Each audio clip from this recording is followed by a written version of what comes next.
अपनात्मा मनुष्य जीवन पाकर हम भक्ति भी करते हैं और वो भी मनमाना आचरण करते हैं। शास्त्र विधि त्याग कर किसी संत विशेष की बताई भक्ति विधि पर हम अपना जीवन व्यर्थ करते हैं, तो वो भी हमारे जीवन की जो जीवन का उद्देश्य था उससे भी पूरा नहीं हो पाएगा। जो भक्ति नहीं करते वो भी अपना मनुष्य जीवन व्यर्थ कर रहे हैं, और जो भक्ति कर भी रहे हैं वो भी शास्त्र विधि त्याग का मनमाना आचरण कर रहे हैं। नकली संतों के पास बैठकर तो वो भी अपना जीवन व्यर्थ कर रहे हैं। तो पुण्यात्माओं, दास जो ज्ञान दे रहा है आप जी को सतर्क कर रहा है कि इन दुकानों पर नकली माल बिक रहा है अध्यात्म। वो कौन कौन से हैं? ये राधा स्वामी पंथ, जय गुरुदेव पंथ, धन धन सतगुरु, सच्चा सौदा, सिरसा और जगमालवाड़ी वाला पंथ, और जितने भी ये निरंकारी पंथ और ये आसाराम का पंथ, सुधांशु का पंथ, और ये कृपाल और ये कुमार स्वामी, जितने भी हैं ये सारा डुप्लीकेट माल बेच रहे हैं और तुमको ठग रहे हैं। दास ढोल के डंके पे कह रहा है और ना जवाब दो सामने आके। इसमें लड़न की क्या बात है?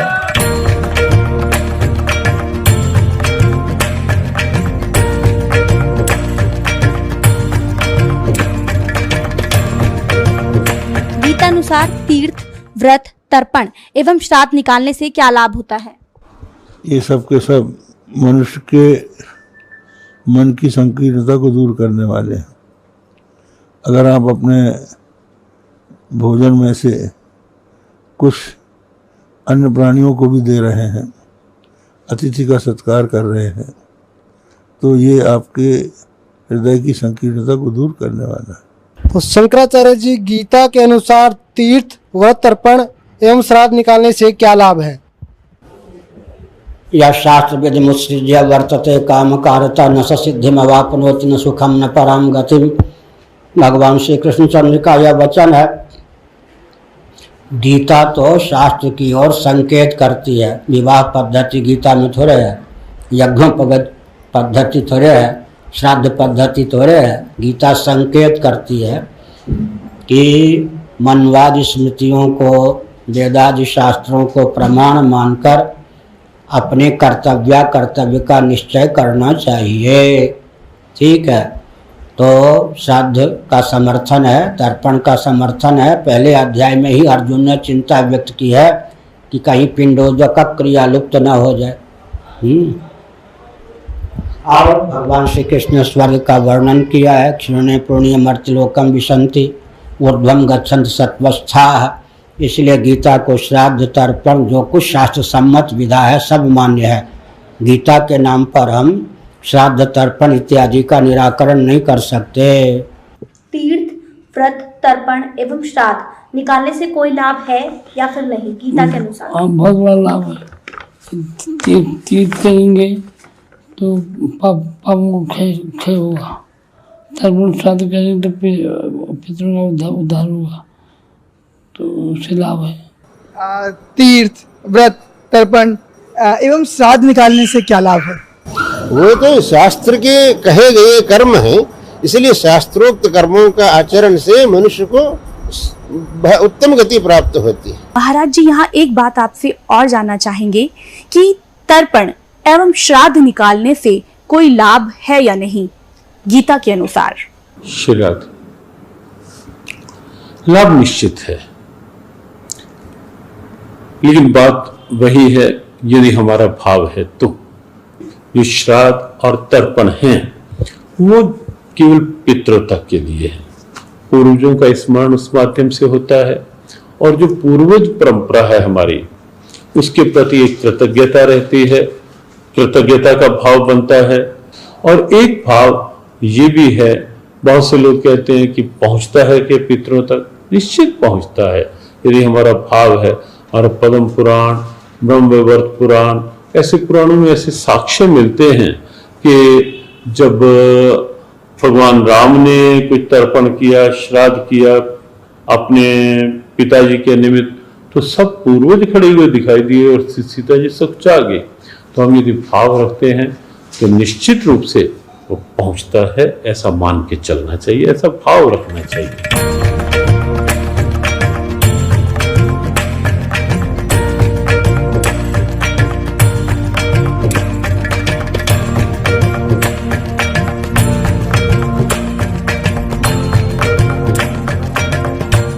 महाराज जी, क्या श्राद्ध पिंडोदक क्रिया करनी चाहिए? प्रमाण सहित बताइए।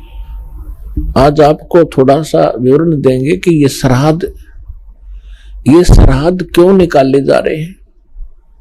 पुण्यात्माओं, जब तक हमें सतगुरु नहीं मिलते तब तक हम अपने मनुष्य जीवन को व्यर्थ ही करके जाते रहे। भले ही हम आन उपासनाएं करके छोटी मोटी सिद्धियां प्राप्त कर लेते थे, जिस कारण से हम आम व्यक्ति से ज्यादा कुछ उत्तम नजर आते हैं। जो ये ऋषि महर्षि सिद्ध संत कहलागे, इन्होंने काल साधना की और उससे कुछ सिद्धियां प्राप्त कर ली, और जिस कारण से हमने इनको साधु संत और महात्मा पहुंचे हुए महापुरुष मान लिया। सिद्धि प्राप्त प्राणी ऐसा होता है जैसे आप देखते हो वर्षा के समय में बिलों से चींटियां निकलती हैं, और उन चींटियों में कुछ पंखों वाली चींटियां भी होती हैं, और वो आकाश में उड़ जाती हैं। तो अन्य चींटियों को ऐसा लगता है कि ये चींटी जो है ये तो भाई भगवान से मिल गई, ये तो आकाश में उड़ जाती है। और फिर क्या होता है, जब या तो किसी दीपक के ऊपर जल के मर जाती है वो आकाश में उड़ने वाली चींटियां, या किसी बल्ब के ट्यूब के चारों ओर चक्कर काट काट के वो पंख रहित होकर जमीन पर गिर जाती है, और अंत में वो चींटी की चींटी ही हो जाती है। ठीक इसी प्रकार ये ऋषि महर्षि जो काल साधना करके, हठ योग करके, जंत्र मंत्र करके इन्होंने सिद्धियां प्राप्त की, और फिर ये सिद्धियां समाप्त हो जाती हैं। कुछ एक इनके उल्टे सुल्टे कार्य ये कर देते हैं, किसी को श्राप दे देते हैं, किसी को दुआ देते हैं, किसी को बद दुआ दे करके फिर ये लास्ट में जीव के जीव ही रह जाते हैं। तो सत्संग सुनने से हमें ज्ञान होता है कि कौन सी साधना करनी चाहिए, कौन सी ना करनी चाहिए।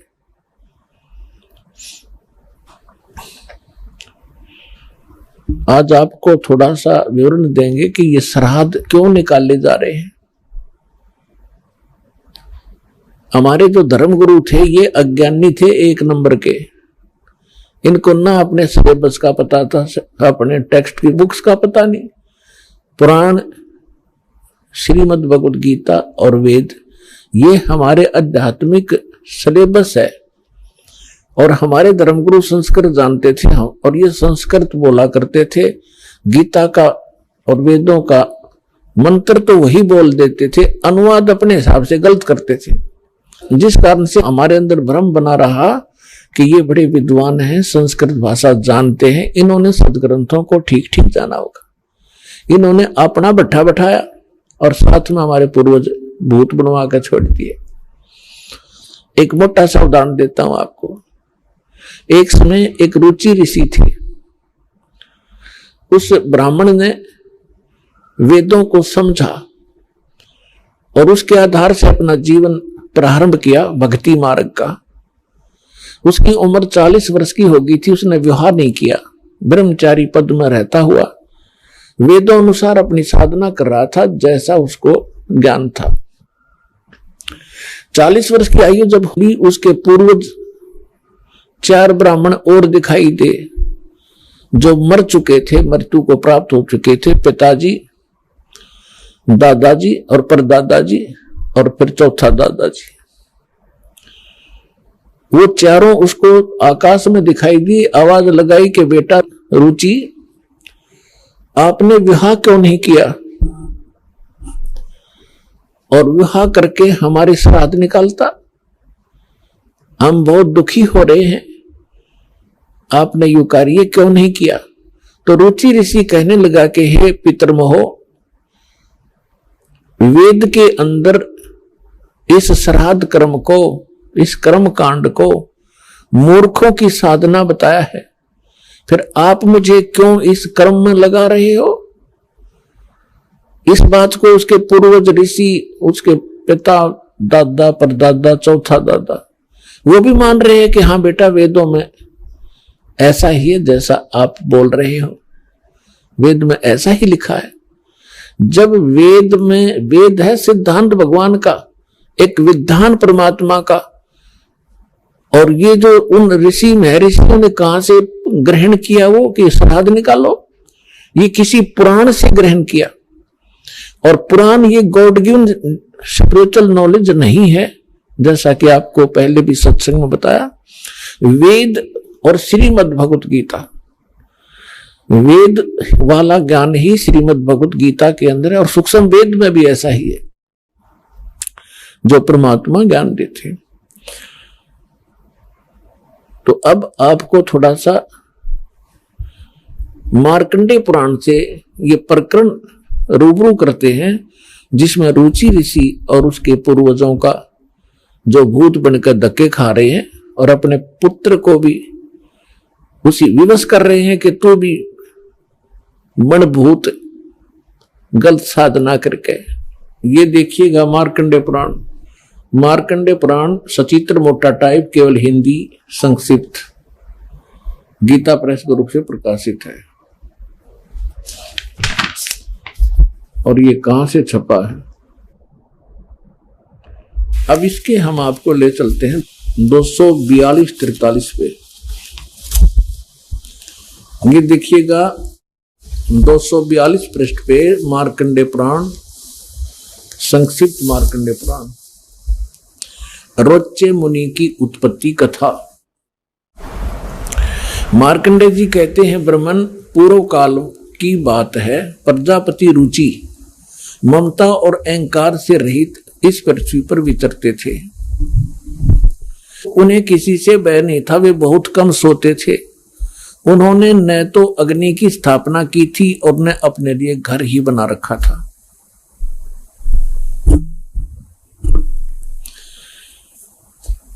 वे एक बार भोजन करते और बिना आश्रम के ही रहते थे। उन्हें सब प्रकार की आसक्तियों से रहित एवं मुनिवर्ती में रहते देख उनके पितरों ने उनसे कहा। पितर बोले, बेटा ये देखो, ये भूत दिख गए इसने, ये देखो ये भूत दिखाई देंगे चारों, ये पिताजी, दादाजी और फिर दादा का पिताजी, दादा का परदादा जी, ये चारों भूत बन रहे ऋषि जी। अब ये क्या इंस्ट्रक्शन दे रहे हैं देखिएगा। पितर बोले, बेटा विवाह स्वर्ग और अपवर्ग का हेतु होने के कारण एक पुण्य में कार्य है, उसे तुमने क्यों नहीं किया? गृहस्थ पुरुष समस्त देवताओं, पितरों, ऋषियों और अतिथियों की पूजा करके पुण्य में लोगों को प्राप्त करता है। वह स्वाहा के उच्चारण से देवताओं को, श्रद्धा के शब्द से पितरों को तथा अन्नदान, बलि वैश्वदेव आदि से भूत आदि प्राणियों एवं अतिथियों को उनका भाग समर्पित करता है। बेटा हम ऐसा मानते हैं कि गृहस्थ आश्रम को स्वीकार न करने पर तुम्हें इस जीवन में क्लेश पर क्लेश उठाना पड़ेगा और मृत्यु के बाद और दूसरे जन्म में भी क्लेश ही भोगने पड़ेंगे। अब रुचि ऋषि कहता, पितृगण परिग्रह मात्र ही अत्यंत दुख एवं पाप का कारण होता है और तथा उससे मनुष्य की अधोगति होती है। यही सोचकर मैंने पहले स्त्री संग्रह नहीं किया। अब हम ज्यादा ना पढ़कर आपको अपने काम की बात पढ़ावांगे। पितर बोले, बेटा जितेंद्रिय होकर आत्मा का प्रक्षालन करना उचित ही है। तुम जिस पर चल रहे हो वह मोक्ष मार्ग है। रुचि ने पूछा, पितामहो वेद में कर्म मार्ग को, किसको? जो इसने भी बताया था कि इन्होंने बताया था, इन पितरों ने, कि गृहस्थ पुरुष समस्त देवताओं, पितरों, ऋषियों और अतिथियों की पूजा करके पुण्य लोकों को प्राप्त करता है। वह सभा के उच्चारण से देवताओं को, सवधा के शब्द से पितरों को अन्न दान, बलि, वसुदेव आदि से भूत और आदि प्राणियों एवं अतिथियों का उनको भाग समर्पित करता है। बेटा, हम ऐसा मानते हैं, गृहस्थ आश्रम को स्वीकार ना करके तुमने जीवन में क्लेश पे क्लेश भोगने पड़ेंगे। भावार्थ है कि जो तुम ये श्राद्ध श्रुद्ध ना निकालता, ये निकाल है। अच्छा, यू क्या कह रहा है फिर? ये कह रहे हैं कि जो तू लग रहा है ना, यू तो है मोक्ष मार्ग। अब के पूर्वज कह रहे हैं कि जो तू लग रहा है वो मोक्ष मार्ग है, और हम बताओ वो नरक मार्ग में आ जा, तू मोक्ष मार्ग न छोड़ दे। ये देवता कह रहे, पितर देखो। पितर बोले, बेटा जितेंद्रिय होकर आत्मा का प्रक्षालन करना उचित है, किंतु तुम जिस पर चल रहे हो तो मोक्ष मार्ग है। हरिभाम बतावांगे वो कौन सा मार्ग है। अब रुचि ने पूछा, पितामहो वेद में कर्म मार्ग को अविद्या कहा गया है। ये श्राद्ध श्रुद्ध निकालना, भूतों की पूजा करना, तेरहवीं करना, ये सारा कर्म मार्ग है, कर्म कांड है। वेद में कर्म मार्ग को अविद्या, मूर्खों का मार्ग कहा गया है। फिर क्यों आप लोग मुझे उस मार्ग पर लगाते हैं? पितृ बोले, ये सत्य है कि कर्म को अविद्या ही कहा गया है, इसमें तनक भी मिथ्या नहीं। फिर क्या रह गया? अब इनकी अकल देखो, इनकी चोर ले गए इनकी अकल को, इन पितरों की, श्राद्ध निकलवाने वालों की। अब वो लड़का ठीक साधना कर रहा था अपनी वेदों के आधार से, और ये भी मानते हैं कि तू आप जो साधना करे तो मोक्ष मार्ग है। और नो क्या हमारे वाले माजा तू कुएं में गिर पितर बने। और ये कह रहा है कि रुचि कह रहा है कि ये तो दो वेद में इसको मूर्खों की पूजा बताया है, अविद्या क्या है, और खुद भी मानते हैं हाँ ये बात तो सही है, इसमें कोई मिथ्या नहीं। फिर टट्टू रह गया, थोड़ा शर रह गया। क्या रह गया? जो वेद में रिजेक्ट कर दिया कि साधना नहीं करनी चाहिए, पितृ पूजा, भूत पूजा। अब कहने का भाव यह है कि इन्होंने इस रुचि को डरा धमका के, अटबट सुना के, अब जिसके पहले वाले चार दादे परदादे पिताजी दिखाई दे जा, ये तो खैर बुद्धिमान व्यक्ति था, थोड़ा बहुत इसने तो अपना तर्क दे भी दिया। और आपको कोई चार दादे दिख जाए तो जब समर्पण कर दो, बोलो जी के को हो वही कर दूंगा। तो हमने इन दादों के चक्कर में ही पड़ा नहीं। कई भक्त कहते हैं कि भाई जैसे अपने पूर्वज दिखाई दे जा, पिताजी दिखाई दे जा, और वो कहे कि मेरे श्राद्ध निकलवा दो, तो कैसे मना किया जा सकता है? पुण्यात्माओं, तर्क के साथ विवेक से चलना पड़ेगा हमने। वो तो कुएं में गिर गए, अरे वो कह काजा बेटा तू भी गिर जा इस कुएं में, बुद्धिमान तो पड़ा नहीं। बुद्धिमान का कर्तव्य बनता है कुएं में गिरे हुए व्यक्ति को भी निकालने की चेष्टा करे, कोई ऐसा साधन खोजे, उसमें रस्सा फांस दे। तब उसने कहा आप भी पकड़ दो और बाहर आ जाओ, आपकी जान बचा, मुझे क्यों मरवा रहे हो पिताजी? तो बुद्धिमता इसमें होती है। अब कुएं में गिरे हुए व्यक्ति को निकालना चाहिए, ना कि भावुकता में छलांग लगा दे, दोनों मर गए फिरता है। तो इन गलत साधना करके जो भूत योनि, पितृ योनि प्राप्त कर चुके हैं, उस साधना को हम नहीं करेंगे, नहीं तो हम भी उस कुएं में गिर जाएंगे। अपने आत्मा श्रीमद् भगवत गीता में क्या बताया है? श्रीमद् भगवत गीता अध्याय नंबर 9 के श्लोक नंबर 25 में कहा है कि जो देवताओं की पूजा करते हैं देवताओं को प्राप्त होते हैं, और जो पितरों की पूजा करते पितरों को प्राप्त होंगे, पितर बन जाएंगे।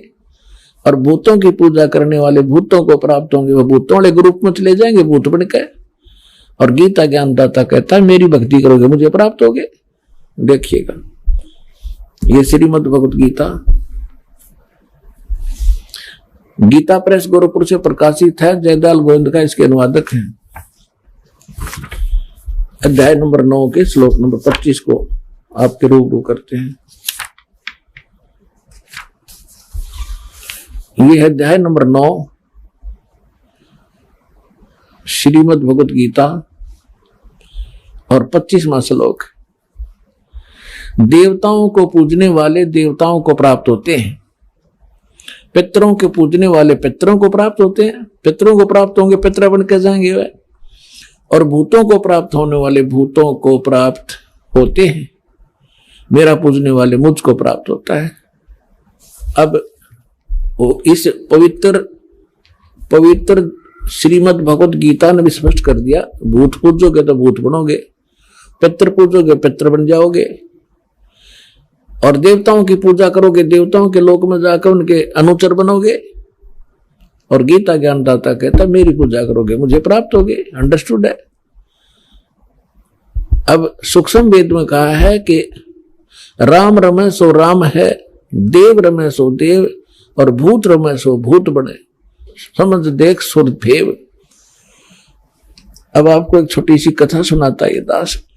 जो हमारे सतग्रंथ हैं उनके अनुसार हम साधना करेंगे तो हम सफल होंगे। श्रीमद् भगवत गीता अध्याय नंबर 16 के श्लोक 23 और 24 में कहा कि अर्जुन, शास्त्र विधि को त्याग कर जो मनमाना आचरण करते हैं उनको न तो सुख होता है, न उनको कोई सिद्धि प्राप्त होती है, और न ही उनकी गति होती है, अर्थात यूजलेस। इससे तेरे लिए अर्जुन कर्तव्य और अकर्तव्य की अवस्था में कौन सी साधना करनी चाहिए कौन सी ना करनी चाहिए, उसके लिए सदग्रंथ यानी शास्त्र ही प्रमाण है। किसी अन्य व्यक्ति की लोक वेद पर विश्वास ना करना। अब आपको सत्संग में पहले बताया था कि सदग्रंथ कौन से हैं जिनमें वर्णित साधना हम करें वो शास्त्र अनुकूल है।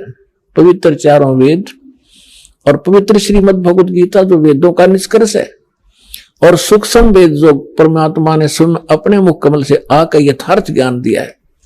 इसके अतिरिक्त जो पुराण है वो परमात्मा का आदेश संविधान नहीं है, वो ब्रह्मा जी का ज्ञान है। और ब्रह्मा जी के साथ साथ फिर उन्होंने प्रत्येक ऋषि ने अपना कुछ अनुभव मिला करके अलग अलग पुराण बांट दिए। शिव पुराण, विष्णु पुराण, जो देवी पुराण, मार्कंडे पुराण।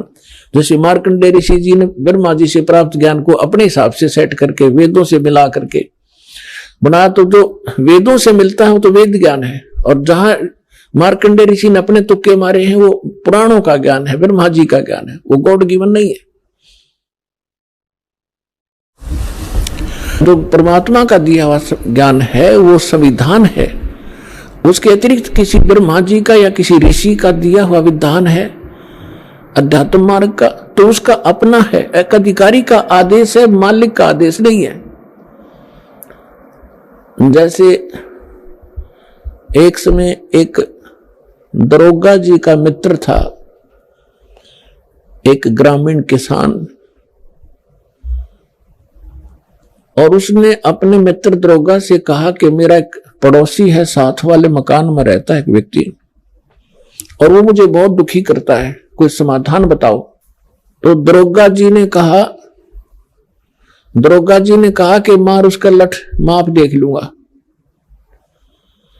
अब उस व्यक्ति ने अपने मित्र दरोगा जी यानी एक अधिकारी की आज्ञा का पालन करके अपने पड़ोस वाले उस व्यक्ति के साथ झगड़ा ठान लिया और उसका लठ मार दिया। लठ मारने से उसकी मृत्यु होगी।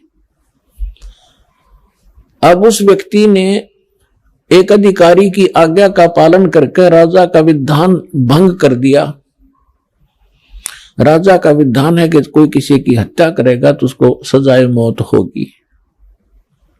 वही अधिकारी, वो एसएचओ, अपने उस मित्र को अरेस्ट करना पड़ा उसने, और हवालात में डालना पड़ा, और फिर उसको सजाए मौत होगी। तो पुण्यात्माओं, जो वेद गीता और सूक्ष्म वेद, ये है विधान परमात्मा का। इसके अतिरिक्त कोई व्यक्ति विशेष या कोई ऋषि विशेष या कोई देव विशेष अपने सत्र का कोई ज्ञान आपको देता है, आदेश देता है कि ऐसा कर लो ऐसा कर लो, अगर वो वेदों में नहीं मिलता है तो वो परमात्मा का विधान खंड होगा उसकी आज्ञा पालन करने से। अब आपको थोड़ी सी झलक दिखाते हैं इन ये कहां से लाए श्राद्धने का ये सिस्टम। हमने अब आपको रोना आया करेगा, हमारे पूर्वजों की दुरुक्ति करवा दी इन लोगों ने, अंधों ने। एक टीचर का फर्ज बनाया अपने सिलेबस ने ढंग से जाने और फिर विद्यार्थियों को पढ़ावे। अब आपको दिखाते हैं श्री विष्णु पुराण। अपने आत्मा यही पुराणों की अगर माने तो पुराणों के अंदर भी बहुत सा ऐसा विवरण दे रखा है जो जैसे दास ने बताया था कि जैसे हमारे सदग्रंथ हैं ये एक वन है और वन के अंदर बहुत सी अच्छी जड़ी बूटियां होती हैं और जानकार व्यक्ति उन अच्छी जो आवश्यक है उन जड़ियों को निकालकर एक औषधि बना लेता है। उस वन के अंदर जंगल के अंदर ऐसी भी जड़ी बूटियां होती हैं जो हानिकारक भी होती हैं। तो जिसको ज्ञान नहीं वो हानिकारक जड़ी बूटियों को मिलाकर अगर बना देता है जुगाड़ कोई जड़ी बूटी तो वो दवाई बनाता है तो हानि करती है। तो इन्होंने वो जड़ी बूटियां सेलेक्ट कर ली जो हमारे लिए हानिकारक थी। अब हम लेंगे वो जड़ी बूटियां जो हमारे लिए लाभदायक है, जो वास्तविक औषधि बनती है जिससे। तो ये विष्णु पुराण है, देखिएगा ये है श्री विष्णु पुराण सचित्र हिंदी अनुवाद सहित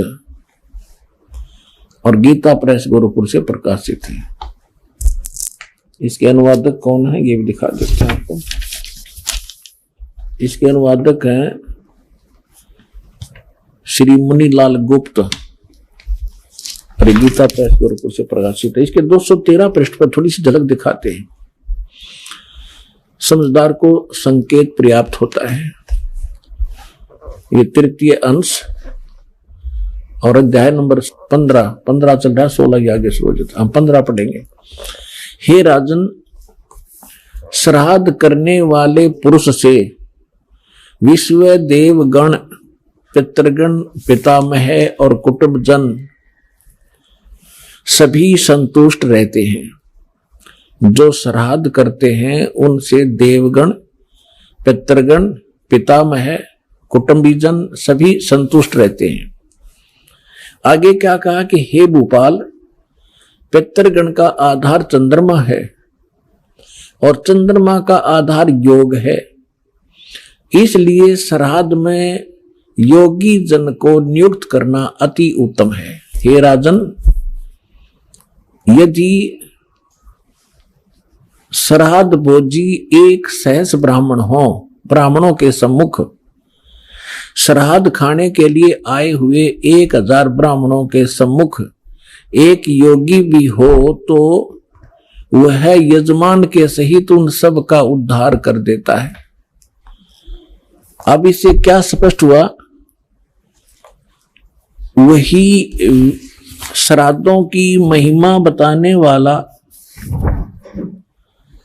औरव ऋषि बोल रहे हैं। औरव वो क्या बता रहा है कि श्राद्ध निकालने वाला पितरों को और पितृगण पितामह कुटुंबीजन और देवताओं को खुश करता है। फिर इसके साथ साथ फिर स्पष्ट कर दिया है कि श्राद्ध कर रहे हो। श्राद्ध का अर्थ होता है एक धार्मिक अनुष्ठान। तो उसमें यह बताया कि उस धार्मिक अनुष्ठान में यदि 1000 ब्राह्मण आ रहे हो श्राद्ध जीवने वाले, उनके सामने एक योगी आ जा उनके साथ में। अब योगी का क्या अर्थ है? गीता अध्याय नंबर 2 के श्लोक नंबर 53 में कहा कि अर्जुन, जिसमें तेरी बुद्धि भिन्न भिन्न प्रकार के वचनों से विचलित ना होकर हटकर एक तत्व परमात्म तत्व ज्ञान के ऊपर आश्रित हो जाएगी, तब तो तू योग को प्राप्त होगा, तू भगत बनेगा, योगी बनेगा।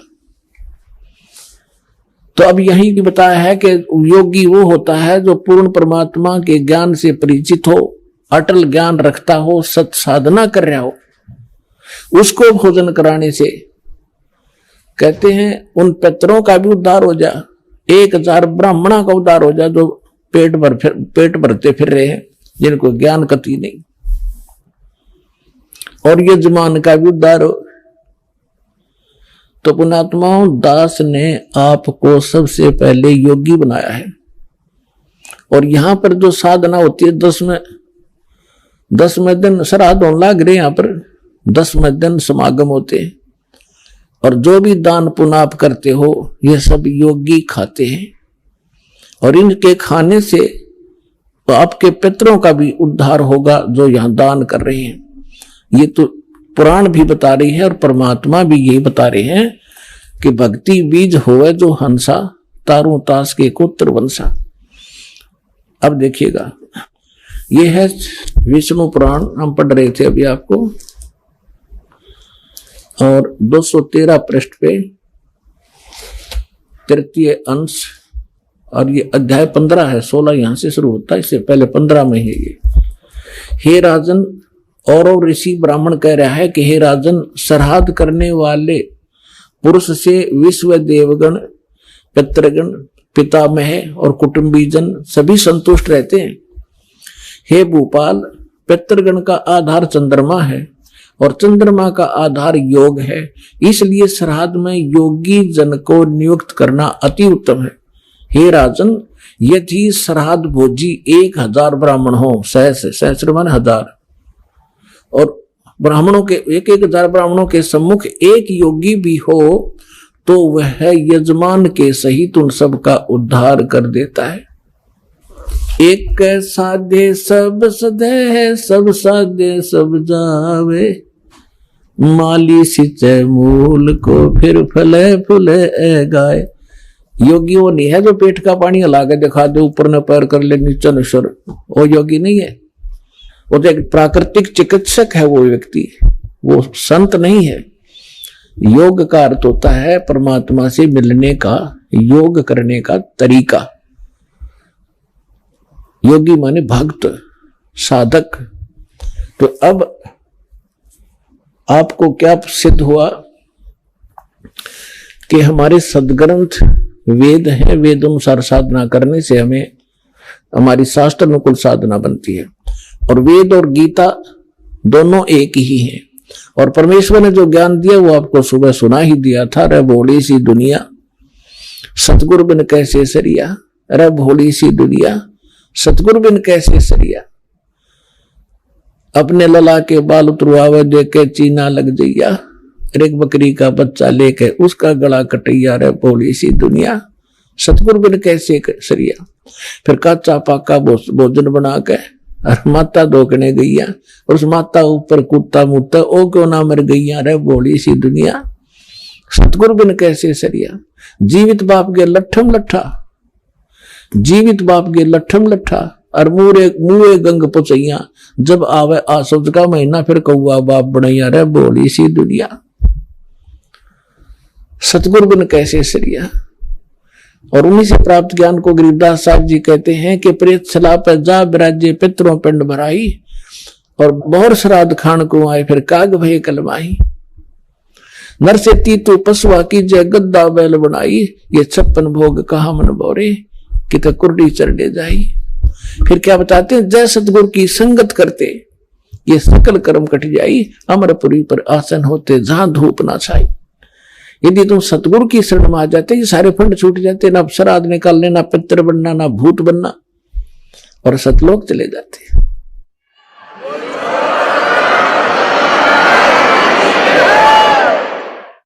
एक जीवित उदाहरण देता हूं आपको। मेरे पूज्य गुरुदेव जी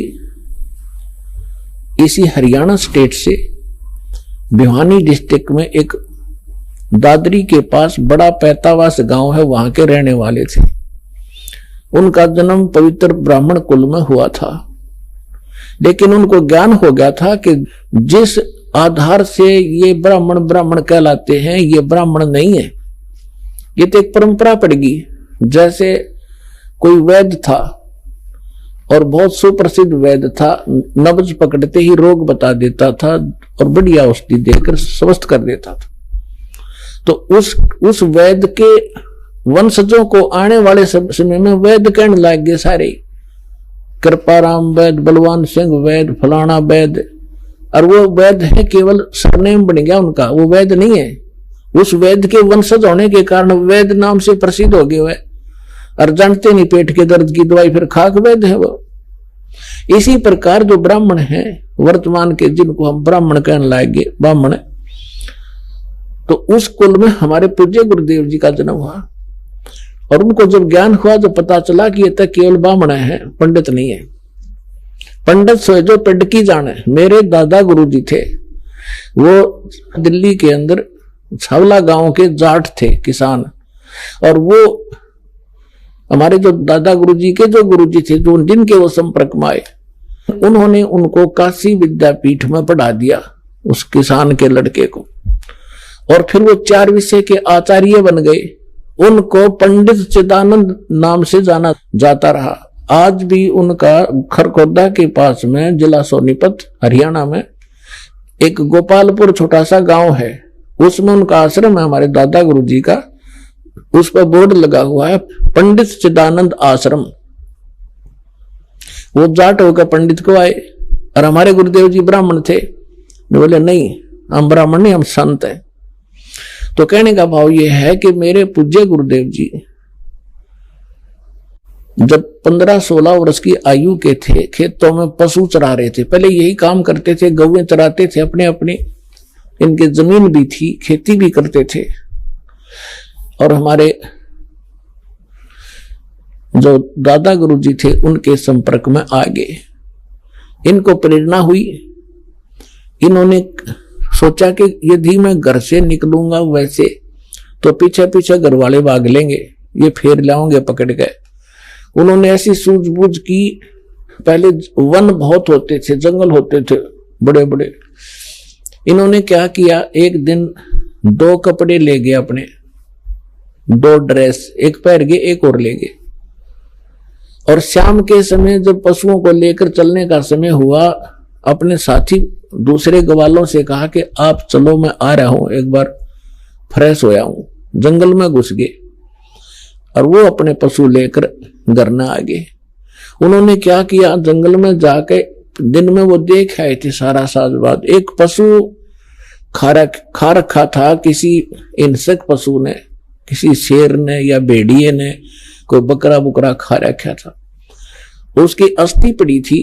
उनके पास, उनके ऊपर अपने कपड़े डाल दिए जो पहन के गया था, और दूसरे पहन करके वो सीधे चले गए जहां मेरे गुरुजी थे, उनके गुरुजी थे। अब रात्रि का समय हो गया। उस समय कोई ऐसा टॉर्च टार्च भी ना होया करती गांव में। लगभग 100 वर्ष, 100-125 वर्ष पहले की बात है। कुछ देर इंतजार की भाई। वो उनका नाम था हरद्वारी, बचपन का। तो घर वालों ने पूछा दूसरे साथियों जो उनके साथ गए थे ग्वाले, भाई हरद्वारी नहीं आया। उन्होंने कहा कि वो आता ही होगा, वो फ्रेश होने चला गया था थोड़ा सा अंदर। काफी देर इंतजार करके घर वालों ने चिंता पड़ गई, भाई कोई हिंसक पशु रहते हैं यहाँ पर जंगल में और बालक को कहीं हानि ना पहुंचा दी हो। 10-15 व्यक्ति चले साथ में ग्वालों को लेकर के, जिनने देखा था इधर गया था अंधेरे में। उसमें ऐसी टॉर्च टार्च भी ना थी, एक दीपक सा जला रखा था, लालटेन दे रखी थी, थोड़ा थोड़ा टिमटिमाता सा प्रकाश था। ढूंढते ढूंढते, खोजते खोजते अंदर गए, देखा तो वहां कपड़े पड़े, अस्थि पड़ी। एकदम अंधे हो गए। कहने लगे भाई बच्चा तो खा लिया। ओहो तो ये पड़ा भाई। फटाफट उसको उठाया, कपड़ों में बांधा, लाकर अर्थी बनाकर सुबेरे सुबेरे फूक दिया। और फिर होगी उसकी 13वीं शुरू। अस्थि ठाई, फिर गंगा में डाल के आए, फिर 13वीं करी, महीना करा, 6 माही करी, वर्षी करी, और फिर हो गए वो श्राद्ध शुरू। वो जा रहे अपना कल्याण कराने के लिए। जब उनका सतलोक गमन का समय हुआ, मेरे पूज्य गुरुदेव जी मुख्य तौर पर पंजाब में रहा करते थे।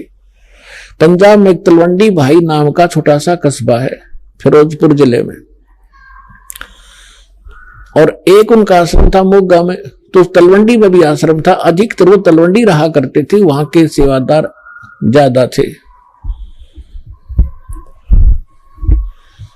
तो तलवंडी भाई वो रहा करते थे। दास को दीक्षा देने का आदेश वो दे चुके थे 1994 में। 1996 में वो अपने गांव में आए, इस पैंतावास दादरी के पास। हमें पता चला कि गुरुजी यहां आए हुए हरियाणा में। उनके साथ हमारे ही शिष्य, उनके बच्चे 2 सेवा में रहा करते थे। उनका संदेशा पहुंचा, गुरुजी आ चुके हैं। तो दास भी चला गया। उस समय गांव गांव में सत्संग किया करते थे। जब हम वहां पहुंचे, प्रणाम किया गुरुदेव को, उसमें सारा गांव देखने आया कि वो व्यक्ति तो जीव है जिसने हमारा मान रहे थे। सारा गांव देखने आया। वो गए थे लगभग 100 वर्ष के बाद। जाते ही बता दिया कि ये मेरे चाचा का घर था, ये हमारा घर था, हम इतने भाई इतनी बहन। तब उनको यकीन हुआ सचमुच तो वही हरिद्वारी है। सारी पीढ़ी बता दी।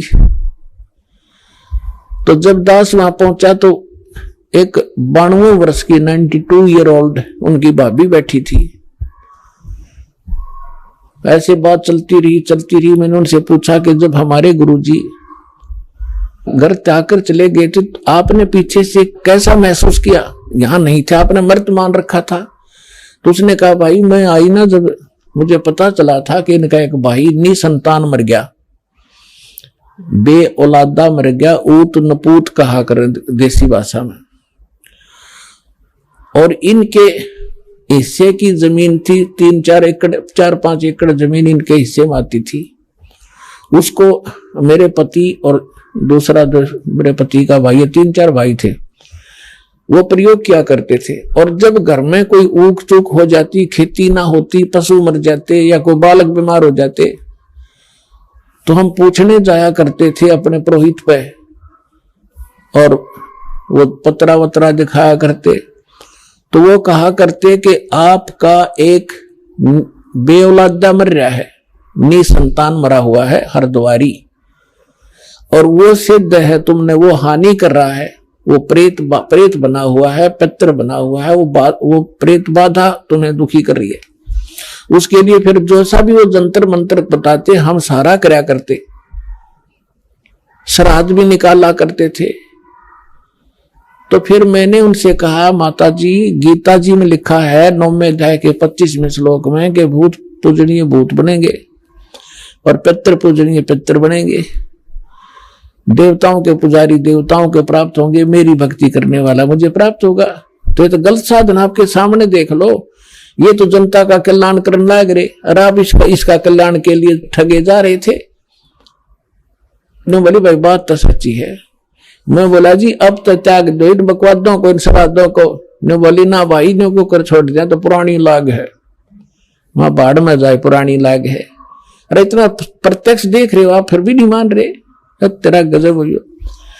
तो पुण्यात्माओं, सौभाग्य आपका, ये परिवर्तन होगा ये सच्चाई के आधार से। पहले तो हम डरा रखे थे नकलिया ने, नो नहीं करोगे तो न्यू हो जाएगा, फलान हो जाएगा, खाक हो जाएगा। मालिक सिर पर बैठे, समर्थ का सरना गहो रंग होरी हो, भाई कदे न हो काज राम रंग होरी हो। समर्थ का सरना हो, फिर कैसे हो जाए। एक भगत बता रहा था, वो कह रहा था जी मैं अपनी बहन के यहाँ चला गया, उनके वहां वर्षा होगी, मारा हुई नहीं, किसान था वो, और मैं अपने उनका संदेश आया कि यहाँ वर्षा होगी है, जमीन ज्यादा है, आप आइयो अपने बैल ले आओ, हमारी मदद करो। मैं अपने बैल ले गया खेती संवारने के लिए, बीज बोआने के लिए। मेरी सेवा लगा दी दूसरे खेत में, वहां मैं ले गया। जानता था मैं खेतों को सारे, कई बार जा रहा था अपनी बहन के यहाँ। तो वहां एक जोड़ी थी, उनके खेत के आसपास उस तालाब था छोटा सा, थोड़ा पानी था, और उसमें एक मंडी ही बना रखी थी किसी पीर प्यार की। मैंने दोपहर में जाकर देखा, पानी पिलाने गया पशुओं को, बैलों को, तो वहां एक धड़ी गुड़ रखा, बेली गुड़ की। मैं वह बेली ठा लाया, फोड़ के कुछ तो आप खाई और कुछ बैलों को डाल दी, उनने खा ली। तो मैं आकर घर सो गया तो रात ने एक 3 फुट का व्यक्ति, दाढ़ी सी वाला, मुसलमान टाइप दिखाई दिया। नो बोला, तूने मेरी बेली खा ली और बैलों को खिला दी, और दूर खड़ा नहीं, इतनी दूर मेरे तो 50 फुट दूर। नो कह, तू तगड़े की शरण में था ना, तन्ने मारू और तेरे दोनों बैलों को मारना था मैंने। तो तगड़े की शरण में है, यानी समर्थ की शरण में है, मैं तेरा कुछ बिगाड़ नहीं सका। मैंने सारे अपनी कोशिश कर ली।